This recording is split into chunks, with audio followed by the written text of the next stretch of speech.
Bonjour à tous, aujourd'hui je vais parler d'Exodus, Gods and Kings réalisé par Ridley Scott, sorti en salle en décembre 2014, donc c'est tout récent. Petit rappel sur ce réalisateur, il a fait des films comme Robin des Bois, Gladiator, Kingdom of Heaven.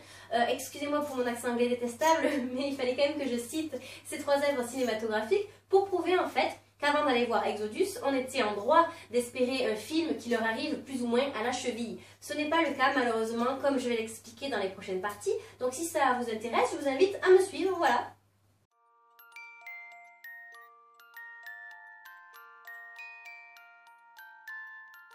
Le premier point à soulever, bien que ce ne soit pas un aspect positif à proprement parler, je vais quand même le compter comme tel, c'est en fait l'histoire qui est évocatrice puisque tirée de la Bible.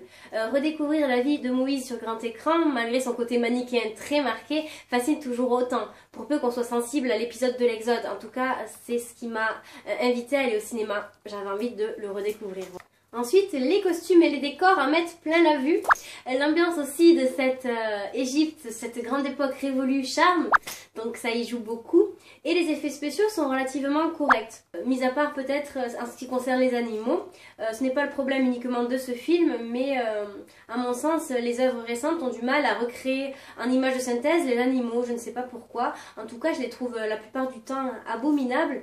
Et je préférerais à la limite qu'ils s'abstiennent. Mais bon, après, c'est très personnel.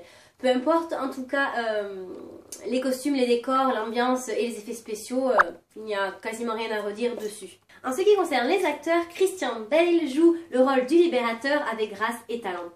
Bien évidemment, il ne surprend presque plus, il est fidèle à son jeu d'acteur habituel, mais c'est toujours agréable de le voir jouer. Il tient son rôle et j'ai envie de dire, heureusement qu'il est là en fait finalement, heureusement que son personnage est mis en avant. J'expliquerai la raison pour laquelle j'affirme cela dans la prochaine partie. En tout cas, en ce qui concerne le reste du casting, il est satisfaisant, bien que certains choix de sélection s'avèrent aussi discutables. Mais bon, je chipote. Je vais parler tout de suite des points négatifs. J'espère ne pas spoiler en évoquant le premier, mais je le trouve important, alors je vais me risquer à le mentionner. L'histoire de la Bible est remaniée. Le réalisateur a voulu donner à l'histoire de Moïse une couleur réaliste. Le pari est osé.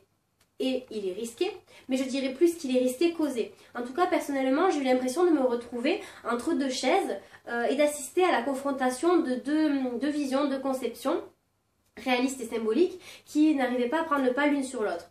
J'ai l'impression que l'histoire de Moïse en perd de son âme, de sa force, de son émotion, de son ampleur, voilà, de sa puissance, etc. etc. Et tous ces points-là m'ont déçu. Voilà, après ce n'est pas un aspect négatif à proprement parler, j'en suis consciente. Chacun le perçoit comme il l'entend, comme il le souhaite, mais je tenais à le dire car j'ai été déçue, tout simplement. Le deuxième point fâcheux concerne le découpage des scènes, qui fait alterner passages excessivement brefs et passages excessivement longs. Partant de ce constat, la vie de Moïse sonne un petit peu faux. L'immersion se crée difficilement. Couplé à cela, la mise en place de l'espace-temps est aussi maladroite. Alors j'ai l'impression que c'est aussi le problème de beaucoup de films actuels. En tout cas, ces faiblesses-là donnent un effet de faux semblant dérangeant, un effet de brouillon, d'effet brouillon, déstabilisant et voilà, décevant en quelque sorte. Le troisième point noir de ce film concerne le manque d'approfondissement général du projet, en particulier au niveau du peuple égyptien et hébreu, au niveau de leur affliction, qui n'est absolument pas dévoilée ou pas suffisamment dévoilée. L'immersion ne se crée pas aussi, ou se crée difficilement à cause de ce genre de faiblesse-là, mais le pire revient aux personnages secondaires qui sont complètement inutiles. Ils ne servent à rien en résumé. C'est pour ça que dans la première partie, j'énonçais que Christian Bale en fait avait du mérite parce qu'avec son personnage un peu plus développé, il portait un petit peu l'échafaudage de l'édifice filmique finalement. Après, Joel Edgerton a aussi un rôle conséquent puisqu'il interprète le personnage de Ramsès, mais le problème ne vient pas de ce personnage, mais plutôt de son interprétation, de la manière dont on l'a guidé peut-être pour jouer, pour interpréter ce rôle. En tout cas, il y a un problème à ce niveau-là puisqu'il a du mal à convaincre, il n'est pas assez concerné, il est trop passif, il n'est pas assez tragique, colérique, etc. etc. Et la version française n'arrange rien à l'affaire. Concernant le célèbre épisode de la mer Rouge, il prête aussi à sourire. Sa qualité visuelle, esthétique, scénaristique est quand même discutable puisque quand le film s'accorde à donner à l'ensemble de l'histoire une couleur réaliste et qui propose des petits morceaux comme ça de scènes pour le moins grotesques, Je peux pas spoiler même si j'en ai vraiment envie. Voilà, ça prête à sourire, ça donne un effet de faux semblant. On a l'impression de voir l'envers du décor et c'est assez désagréable. En tout cas, moi j'ai vraiment eu l'impression de voir l'équipe de tournage en train de dire à l'acteur action. Et j'ai eu l'impression que la scène se passait à la plage du coin, donc c'était décevant. Finalement, ces failles rassemblées ont une conséquence, l'absence cruelle d'émotion. À quelques exceptions près, bien évidemment, mais le résultat est là. Alors que, en comparaison, le dessin animé de 1998, Le Prince d'Égypte, arrive quant à lui, malgré son format réduit, à transmettre l'émotion qui fait cruellement défaut ici.